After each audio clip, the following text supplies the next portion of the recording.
So picking up where we left off in the last one, with the Topo surface now, I've got some variety in here. I've got the building, I've added a building pad, and just to indicate what might be like a driveway or a sidewalk or some sort of difference in material, that's primarily why I do this, some difference in material on this site, what I'll do is I'll use the split surface tool, and if I double click on my site floor plan view, and I'm going to click on split surface. The first thing I have to do is actually select a surface, a Topo surface that I want to split. So I'll click on this one. You can see it puts me into sketch mode. I have to use the drawing tools here, and let's just say I've got maybe an approach here, a driveway, and a parking pad that looks something like this.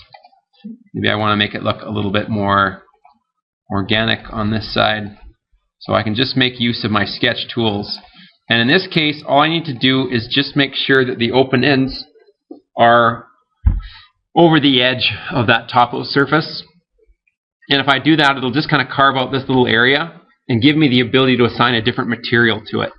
So if I click on the green check, now you can see that this will select on its own, and I can also specify a different material over here in the properties window. So it just goes to a default air material here, but I can click and then maybe create a new material down here. I'm in the material browser. These are the materials that are already loaded into the project. I can just click on create new material, names it default new material, and then I can go into the asset browser with this little button near the bottom, and maybe I'll access some concrete, or maybe we'll go for some asphalt here. So site work, and I've got an asphalt option. I double click there, which is going to load it up into the appearance settings here for my default new material. Just click OK. And now you can see here that I've got some grading issues still, but you get the idea.